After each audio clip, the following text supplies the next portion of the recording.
नमस्कार। इस हफ्ते का परिवर्तन आपके सामने मैं लेकर आया हूं। पिछले हफ्ते हमने बात की कांग्रेस की, क्योंकि कांग्रेस बहुत कमजोर पड़ती जा रही है। कांग्रेस अगर कमजोर पड़ती है तो स्वाभाविक है कि राष्ट्रीय राजनीति में बीजेपी के सामने विकल्प क्या क्या है, उन बातों पर चर्चा होती है। और पंजाब की बड़ी जीत के बाद इस विकल्प के नामों की चर्चा में अगर एक नाम शुमार हुआ है तो वो यकीनन अरविंद केजरीवाल का है। सबसे बड़ी और इंपॉर्टेंट बात यहां पर यह है कि अरविंद केजरीवाल क्या वाकई उस स्तर की राजनीति की, वो 2 बार लगातार दिल्ली जीत चुके हैं, अब अपने दम पर पंजाब में जीत कर आए हैं, क्या वो इस चुनौती को कि वो राष्ट्रीय किसी तस्वीर का विकल्प बने आगे लेकर जा पाएंगे? कुछ भी करने से पहले एक बहुत खास मेहमान होंगे अरविंद केजरीवाल की पार्टी के एक बहुत सीनियर लीडर हमारे साथ। उनसे बात करने से पहले ये रिपोर्ट देखिए।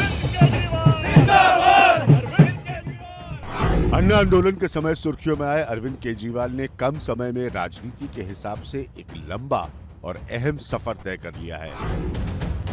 इसलिए क्योंकि वो 2 बार दिल्ली में सरकार बनाने में कामयाब रहे और अब उन्होंने बहुमत के साथ पंजाब में अपनी सरकार बना ली। इसलिए स्वाभाविक है कि कमजोर पड़ती कांग्रेस को लेकर राष्ट्रीय स्तर की सियासत की जब बात होती है तो विकल्प के चेहरों को ढूंढना लाजमी है। और पंजाब की जीत के बाद ममता बनर्जी के साथ आए उस विकल्प के चेहरे के तौर पर जिक्र केजरीवाल का भी हो रहा है। लेकिन ये सब कुछ इतना सरल नहीं है जितना महज चर्चाओं में कभी कभी लगता है। और केजरीवाल के सामने कई चुनौतियां हैं। मैं भगवंत मान ईश्वर दी सौं चुकता हाँ। सबसे पहले अब यह है कि उनको पंजाब में एक अच्छी और कामयाब सरकार का वादा पूरा करना है, क्योंकि पहली बार उनकी पार्टी किसी पूर्ण राज्य के अधिकारों वाली सरकार चलाएगी और केजरीवाल खुद वहां मुख्यमंत्री नहीं होंगे। यानी कि दिल्ली के उनके तजुर्बों का उनको हर तरह से इस्तेमाल करना होगा और अपने आप को पंजाब में साबित करना पड़ेगा। अगर हम तुलना करें ममता बनर्जी से तो वो लगातार पश्चिम बंगाल की सरकार को चलाकर इस बात को साबित कर चुकी है। एक और बड़ी हकीकत जिसका अरविंद केजरीवाल को राष्ट्रीय राजनीति में विकल्प के चेहरे के तौर पर सामना करना पड़ेगा वो है गठबंधन की राजनीति। शुरुआत में बहुत कम समय के लिए कांग्रेस के साथ लेने के अलावा केजरीवाल अपने राजनीतिक रास्ते पर अकेले चले हैं और इसका उन्हें भरपूर फायदा मिला है। लेकिन अब दशकों से देश की राजनीति में गठबंधन का युग चल रहा है और वाजपेयी की एनडीए की सफलता के बाद और यूपीए की सोनिया गांधी की 10 साल की सत्ता में रहने की सफलता ने इसको और पुख्ता कर दिया। और ये पहलू सबके साथ जुड़ने और सबको साथ लेकर चलने का केजरीवाल के भविष्य के लिए बहुत मायने रखेगा।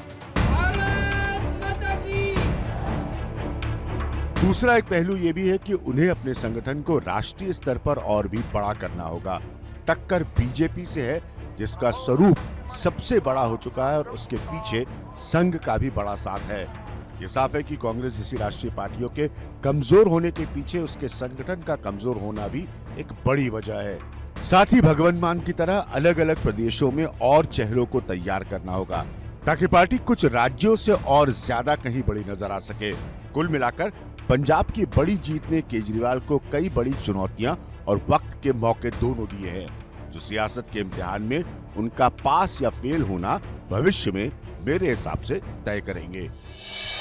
तो जैसा मैंने कहा, अरविंद केजरीवाल की पार्टी के एक बहुत सीनियर लीडर हमारे साथ मौजूद है, इसलिए सबसे पहले एक तरफ ग्राफिक्स पर हम नजर डालते हैं। ये मेरी राय हमेशा रहती है ग्राफिक के जरिए इस प्रोग्राम में।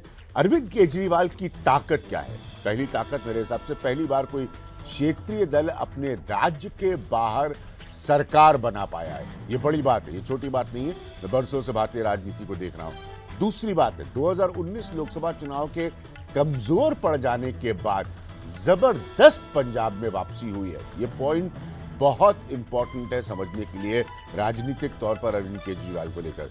तीसरा पॉइंट है, दिल्ली में सरकार चलाने के मॉडल के कई हिस्सों को उन्होंने पंजाब की जनता के सामने रखा और पंजाब की जनता ने उसको माना और स्वीकार किया। चौथा पॉइंट मेरे साथ है, ड्रग्स से लेकर माफियाओं की पकड़ तक लगातार पंजाब के स्थानीय मुद्दे वो उठाते रहे, तो लोग एक तरह से रिलेट कर पाए पंजाब में ज्यादा बेहतर अरविंद केजरीवाल से। जैसे मैंने आपसे कहा, एक बहुत ही सीनियर लीडर उनकी पार्टी के और गहरे देश की राजनीति को समझने वाले मेरे साथ मौजूद हैं संजय सिंह। संजय सिंह जी, बहुत बहुत शुक्रिया हमसे बात करने के लिए।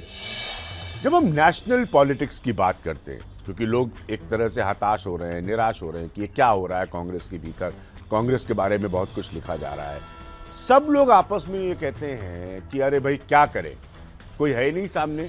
तो जब ये सवाल आपसे पूछा जाता है तो क्या जवाब देते हैं आप कि ऑप्शन क्या है बीजेपी के सामने? जो कमियां आज मौजूदा भारतीय जनता पार्टी की सरकार में है, अगर कांग्रेस इसकी जगह पे आ गई तो वो शायद ईमानदार और अच्छा विकल्प इस देश के लिए नहीं होगा, ये लोग मानते हैं। लीडरशिप की बात, अगर नरेंद्र मोदी के सामने लोग राहुल गांधी को कंपेयर करते हैं तो लोग ये मानते हैं कि नरेंद्र मोदी के सामने राहुल गांधी कोई लड़ाई नहीं लड़ पाएंगे, राहुल गांधी कोई अच्छा विकल्प नहीं हो सकते, राहुल गांधी कोई राष्ट्रीय स्तर पे स्वीकार नहीं किए जा सकते। तीसरी बात, क्या कांग्रेस के अंदर वास्तव में चुनाव जीतने की कोई इच्छा शक्ति है? क्या वास्तव में उनके पास कोई देश के लिए विजन, कोई एक अच्छा विकल्प है? उसका भी जवाब ना के रूप में मिलता है। क्या वास्तव में कांग्रेस भारतीय जनता पार्टी से संसद या सड़क पर लड़ते हुए दिखती है? जवाब मिलता है नहीं।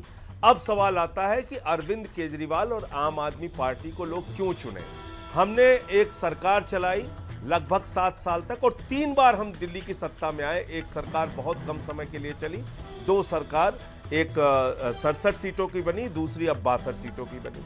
इसमें हमने शिक्षा, स्वास्थ्य, बिजली, पानी, माताओं बहनों के लिए बस की यात्रा, बुजुर्गों की पेंशन, यानी जनहितकारी जितनी योजनाएं एक आम इंसान के लिए हो सकती है वो सारी योजनाएं दिल्ली में लागू की गई। और इस मॉडल को हमने चर्चा की पंजाब में, दूसरे राज्यों में। आज पंजाब ने उस मॉडल को स्वीकार किया, मोहर लगाई, न सिर्फ मोहर लगाई बल्कि पूरी तरीके से झाड़ू चला दिया, राजनीति की गंदगी को साफ कर दिया और बड़े बड़े पुरोधा पंजाब के अंदर हार गए।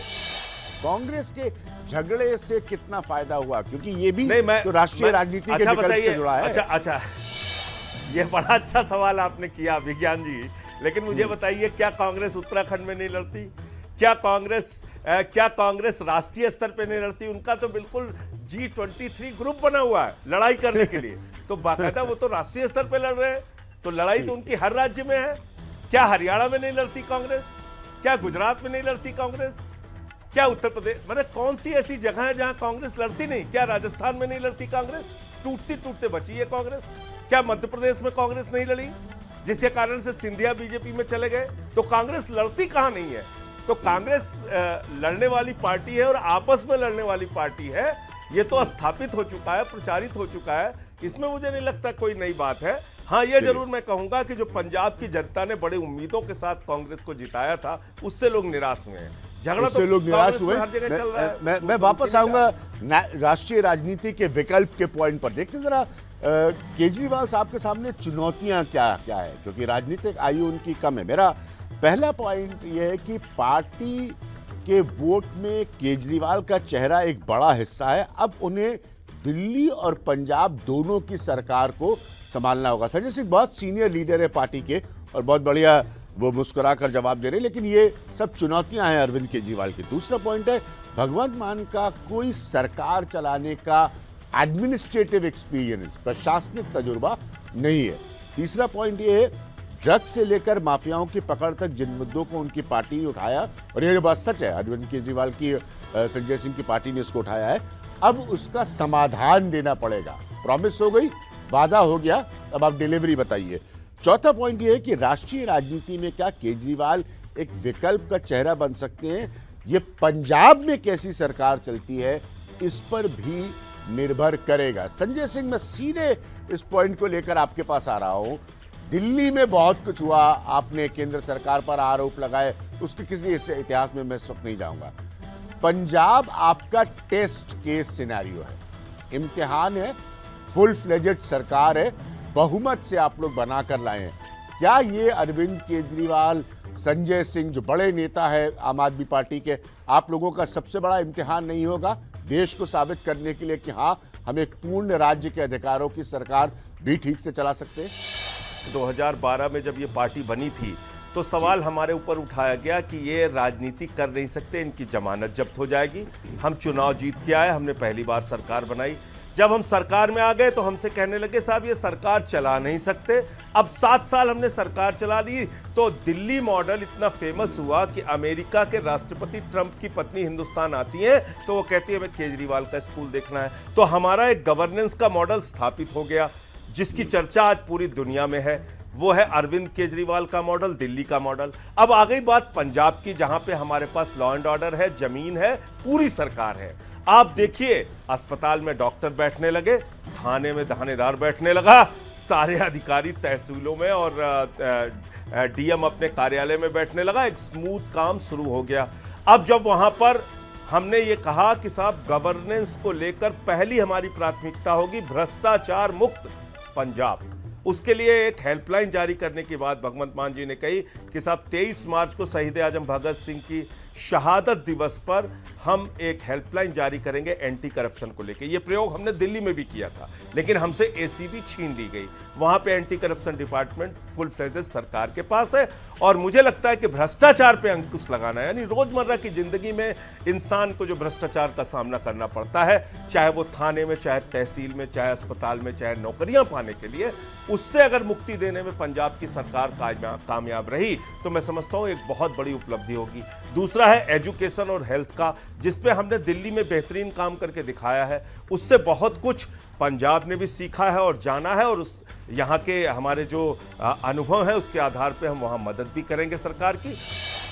सबसे अहम सवाल, नरसिम्हा राव के युग के बाद से यूनाइटेड फ्रंट का युग आया, उसके बाद प्रयोग में पहले अटल बिहारी वाजपेयी की सरकार बनी, 13 दिनों में गिरी।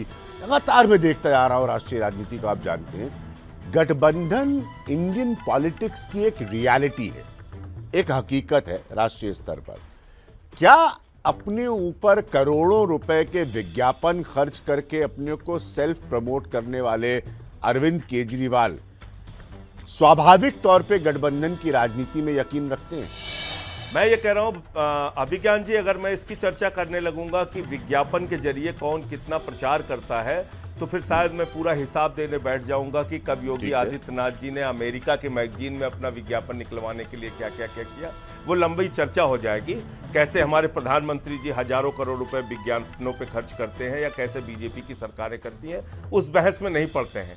मैं तो सिर्फ ये कहता हूं कि सरकार की जो दिल्ली सरकार की जनहित की जो स्कीम्स होती है वो अपने विज्ञापन के जरिए प्रचार करने का काम यहाँ की सरकार भी करती है। अब रहा सवाल गठबंधन की राजनीति का, आपने किया गठबंधन की राजनीति से, मेरा मूल सवाल वही है, मेरा मूल सवाल विज्ञापन नहीं है, क्योंकि गठबंधन की फेल साबित हुए। मैं आपकी बात मान रहा हूं, वो ज्यादातर फेल साबित हुए हैं। लेकिन 7 साल से एक पूर्ण और प्रचंड बहुमत की सरकार जो केंद्र में हम देख रहे हैं, क्या उस सरकार ने 2 करोड़ रोजगार हर साल देने का काम किया? क्या उस सरकार के वादे में 15 लाख हर खाते में आ गए? काला धन हिंदुस्तान में आ गया क्या? क्या किसानों को उनके फसल का दाम 2 गुना मिल गया क्या? क्या हिंदुस्तान से गरीबी बेरोजगारी दूर करने में सरकार कामयाब हो पाई? क्या कोरोना के समय में, उस महामारी के समय में, उस संकट के समय में हमारे प्रधानमंत्री जी संवेदनशील थे या बंगाल के प्रचार में व्यस्त थे? ये पूरा हिंदुस्तान देख रहा है। महंगाई लगातार आसमान पे बढ़ती चली जा रही है। हाँ, एक उन्माद की राजनीति है, एक नफरत फैलाने की राजनीति है, जिसका प्रयोग कर कर भारतीय जनता पार्टी सफल हो रही है। अरविंद केजरीवाल की जो पॉलिटिक्स है वो पॉलिटिक्स है आम आदमी की जिंदगी में बदलाव लाने की। तो इसलिए अरविंद केजरीवाल को एक बड़े विकल्प के रूप में लोग स्वीकार करेंगे और वोट देंगे, मेरा ये यकीन है। जो आम आदमी पार्टी के सीनियर लीडर्स हैं, आप, मनीष, अरविंद केजरीवाल खुद, मैं सीधा पूछ रहा हूं, are you pro coalition politics? क्या आप गठबंधन की राजनीति में यकीन रखते हैं या उसके खिलाफ है? भारत की जनता क्या जनादेश देती है, इसका तो सम्मान आपको भी करना पड़ेगा, हमें भी करना पड़ेगा। बिल्कुल। अगर एक फ्रैक्चर्ड मैंडेट आता है, एक ऐसा जनादेश आता है जो खंडित जनादेश होता है, तो वो जनता का फैसला है। वो फैसला हम तो कर नहीं रहे। हम अपनी बात जनता के बीच में जाएंगे। हम तो ये मांग करेंगे कि आप हमको, जैसे दिल्ली में आपने पूर्ण बहुमत के साथ मौका दिया, जैसे पंजाब ने आपने पूर्ण बहुमत के साथ मौका दिया, ऐसे ही अरविंद केजरीवाल को पूर्ण बहुमत के साथ देश में मौका दीजिए। लेकिन अल्टीमेटली जो भी जनता का फैसला आएगा उसके हिसाब से समय और परिस्थिति के हिसाब अभी से मैंने सवाल का जवाब नहीं दिया, दिए बस जाएंगे। सिर्फ इतना लेकिन पूरे हमारे कि लिए अगर आप आप पूछते हैं कि प्रो महत्वपूर्ण कोएलिशन क्या है, सोच रखते, हमारे सर, लिए आप अगर प्रो आप पूछते हैं कि कोएलिशन सोच महत्वपूर्ण रखते क्या हैं, है, उसमें अपने चाहने ना चाहने का कोई सवाल नहीं उठता। हाँ, यह है कि गठबंधन की सरकारों का जो अनुभव रहा है, बहुत कम जगहों पे बहुत अच्छे ढंग से वो काम कर पाई हैं, वरना आपसी लड़ाई में ऊर्जा ज्यादा बर्बाद होती है। नहीं, ऐसा नहीं है कि वो सरकारें 10-10 साल चली हैं, उसका भी मैं आपको डाटा बता सकता हूं। खैर संजय जी, बहुत बहुत शुक्रिया, ईमानदारी से मैं कहता रहा हूं कई हमसे जगह बात पे कर रहा हूं। अच्छे अनुभव भी रहे हैं। तो जैसे मैंने इस प्रोग्राम के शुरुआत में कहा और ग्राफिक्स के जरिए आपको बताया और समझाया भी, तो सच में जब कांग्रेस कमजोर पड़ेगी विकल्प की बात होगी, विकल्प की बात होगी तो चेहरों में चर्चा आएगा, अरविंद केजरीवाल का भी उसमें नाम आएगा, लेकिन समझना सियासत को और उसकी चुनौतियों को समझना, अभी इस हिस्से के इम्तिहान और भी हैं अरविंद केजरीवाल के लिए। फिलहाल ये था हमारा आज का परिवर्तन।